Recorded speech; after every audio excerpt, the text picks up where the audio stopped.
bersama saya lagi dalam Alright Nopet Channel. Azmin meroyan lagi, sahabat-sahabat semua. Azminaka atau Azmin? Tidak tahu mana satu. Ya, katanya dia berasa kesal kerana memilih YB Amiruddin dilantik sebagai ataupun penggantinya sebagai Menteri Besar Selangor pada selepas PRU yang ke-14.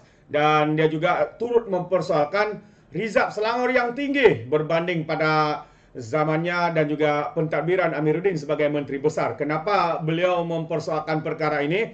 Ini yang menarik untuk saya kongsikan bersama dengan anda sahabat-sahabat semua. Apakah sebenar yang cuba dilakukan oleh Azmin Ali ataupun kenyataan beliau berkaitan dengan perkara ini. Jadi tanpa membuang masa, mari kita ikuti kenyataan daripada Azmin Ali ini. Tapi sebelum itu jangan lupa juga untuk terus support Alright Nopet Channel dengan cara tekan butang subscribe, like dan share. So, mari kita ikuti berita gempa hari ini. Azmin kesal pilih Amiruddin sebagai pengganti Menteri Besar di Selangor. Apakah sebenar yang Azmin nyatakan? Kata bekas Menteri Besar Selangor Azmin Ali menyuarakan penyesalannya atas keputusan menjadikan Amiruddin Sari sebagai penggantinya pada tahun 2018. Azmin antara Menteri Besar pertama yang mengangkat sumpah selepas PRU 14 2018, namun dia dilantik menjadi Menteri Kabinet 10 hari kemudian dan perlu melepaskan jawatan yang dipegangnya sejak 2014. Dalam wawancara bersama Malaysia Now yang disiarkan hari ini, Azmin berkata dia mencalonkan Amiruddin sementara PKR menamakan Adun Ijo Dr. Idris Ahmad. Mungkin saya tersilap pilih ketika itu katanya, tetapi asasnya saya memikirkan Selangor memerlukan Menteri Besar yang muda dan progresif yang mampu meneruskan dasar-dasar yang telah berjaya sebelum ini. Malangnya, kata Azmin Ali, andaian saya silap. Kegagalan dia meneruskan agenda kepedulian rakyat, prestasi ekonomi Selangor semakin buruk katanya seperti dipetik. Yang mana Amiruddin 43 tahun dahulu dilihat sebagai protegi kepada Azmin Ali.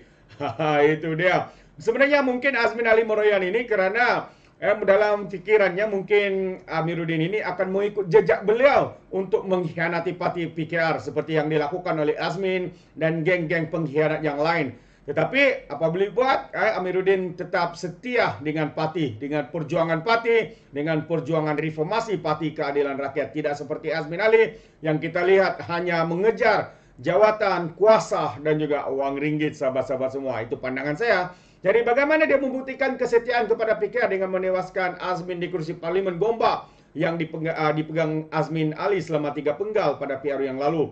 Sebagai pengurusi Perikatan Nasional Selangor, Azmin akan sekali lagi berdepan dengan Amiruddin pada PRN kali ini. Dalam satu wawancara itu, Azmin turut mengkritik pencapaian Amiruddin sebagai Menteri Besar dengan mendakwa Selangor menduduki tempat ketiga dalam pelaburan bagi suku pertama tahun ini. Menurut Lembaga Pembangunan Malaysia, Pelaburan Malaysia, Selangor berada di tempat kedua pada tahun 2022. Jadi siapa yang salah? Azmin katanya tempat ketiga. Menurut Lembaga Pembangunan Pelaburan Malaysia pula, Selangor berada di tempat kedua. Adakah Azmin menipu? Anda fikirkan sahabat semua. Azmin juga berkata jumlah pelaburan di Selangor semasa pentadbiran Amiruddin tidak boleh dibandingkan dengan pentadbiran terdahulu ketika Selangor dianggap sebagai negeri pembangkang. Azmin juga menuduh Amiruddin cuba meraih nama daripada pelaburan Amazon Web Service berjumlah RM25 bilion di Selangor. AWS ketika itu melihat kemungkinan untuk melabur ke Melaka, tapi saya berikan hujah-hujah dan saya rasa AWS wajar diletakkan di Selangor. Inilah dia sahabat-sahabat semua. Kalau sudah tidak tahu buat kerja itu, janganlah nak klaim-klaim yang meneruskan kerja itu dan sehingga berjaya masuk ke Selangor. Kerajaan Selangor, bukannya kamu yang menjadi pembangkang. AWS menyatakan komitmen untuk membuka pusat data di Malaysia semasa Azmin menjadi Menteri Perdagangan antara bangsa dan industri. Azmin bertemu wakil AWS di San Francisco, Amerika Serikat pada Mei 2022. Permulaan mereka cuma melihat kemungkinan mereka masa itu belum beza sahabat semua. Mereka semasa itu cuma melihat kemungkinan ya atau tidak mereka akan melabur. Tetapi selepas tumbangnya Kerajaan Perikatan Nasional di follow up oleh Kerajaan Perpaduan, akhirnya mereka mengambil keputusan karena mereka yakin dengan Kerajaan Perpaduan dengan 2/3 sokongan majoriti dan akhirnya mereka membuat keputusan. Jadi masa Azmin cuma kemungkinan bakal belum confirm. Semasa Kerajaan Perpaduan confirm sahabat-sahabat semua. Tapi kita tahulah orang ni cuba mengklaim kononnya itu usaha dia. Dia turut mengkritik keputusan pengganti itu yang mahu menamatkan subsidi bekalan air untuk 20 meter padu pertama. Hari ini atas nama penjajaran semula Amiruddin kononnya berikan golongan B40, tapi dia lupa akibat pandemik golongan E40 pun sudah jadi B40 katanya. Yang menjadikan E40 ini kepada B40 adalah semasa kerajaan Persekutuan Kerajaan Perikatan Nasional. Kenapa mereka jatuh kepada B40? Karena masa itu ekonomi ditutup, darurat diisytiharkan, rakyat pula dikurung, membuatkan banyak bisnes-bisnes, terutamanya golongan M40 ini bukan saja ada yang terpaksa menutup bisnes mereka, malah ada yang bankrupt, sahabat semua. Karena apa? Karena tindakan dan keputusan Azmin Ali bersama dengan Muhyiddin Yassin untuk menutup ekonomi negara. Bukan saya menutup ekonomi negara, mengurung rakyat. Ini yang berlaku. Tapi kita tahu mereka memusingkan fakta dan sebagainya. Azmin juga menyangkal hujah Pakatan Harapan bahwa Rizab Selangor telah meningkat di bawah Amiruddin. Apa makna rizab yang besar yang digambur-gamburkan katanya? Seguna rizab untuk perbelanjaan pembangunan, bukannya kerja untuk simpan rizab katanya. Dia coba untuk mempertahankan tindakannya yang menghabiskan rizab. Dia menghabiskan Rizab Selangor, sahabat semua tujuannya kata untuk pembangunan. Jadi bagi saya, pendapat saya, mana satu keutamaan, pembangunan atau utamakan rakyat? Kalau kita lihat di dalam gambar raja ini, sebenarnya Rizab Negeri Selangor ketika Azmin Ali mengambil tampuk pemerintahan Selangor, Rizabnya memang agak tinggi pada 3.26 begitu, tapi dari tahun ke tahun dia semakin merosot sehinggalah 2.1. Itu dia sahabat semua. Jadi kita boleh nampak apa yang Azmin gunakan, kononnya pembangunan.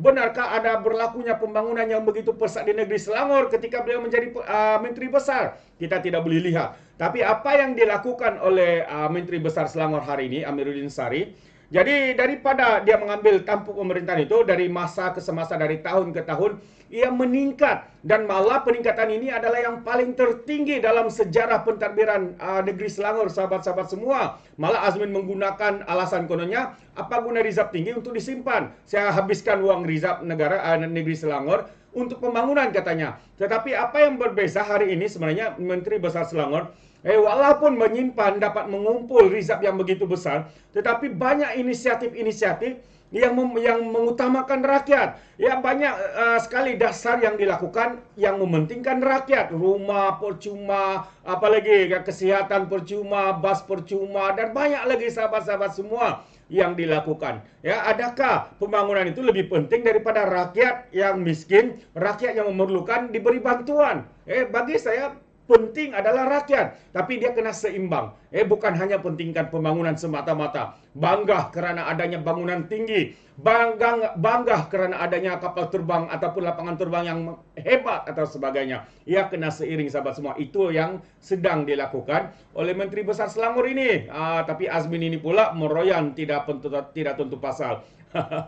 Jadi kita tidak tahu apa sebenarnya yang ada dalam otak fikiran Azmin Ali ini. Adakah dia bersetuju untuk menghabiskan Rizab itu, atau dia bersetuju untuk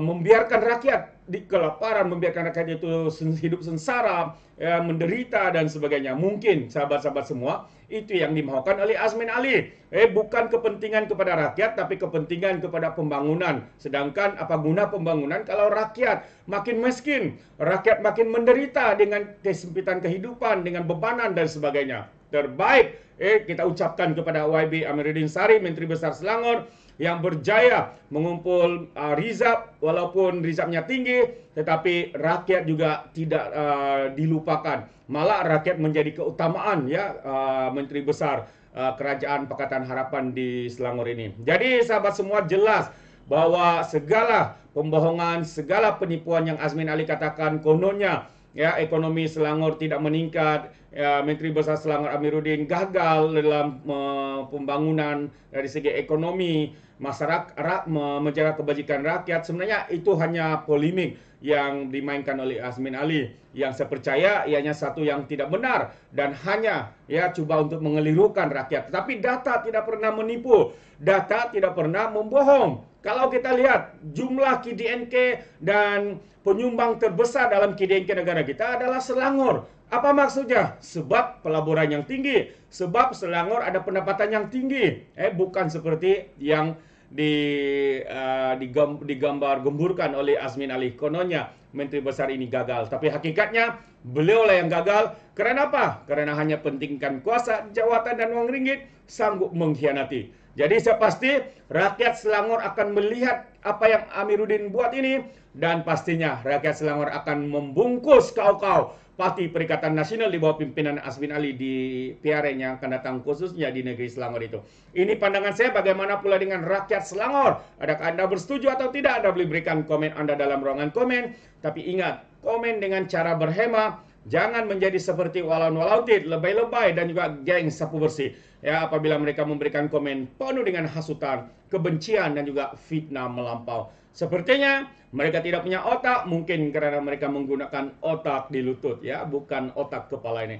Jadi sampai di sini saja, izinkan saya untuk mengundurkan diri, dan seperti biasa, peribahasa mengatakan, tapapun kangkap, 2 ton keinginan. Dalam bahasa Melanya, tepuk dadah, tanya selera. Sekian saja daripada Orang Dapat Channel. Kita berjumpa lagi dalam info dan update yang seterusnya. Sekian, bye-bye.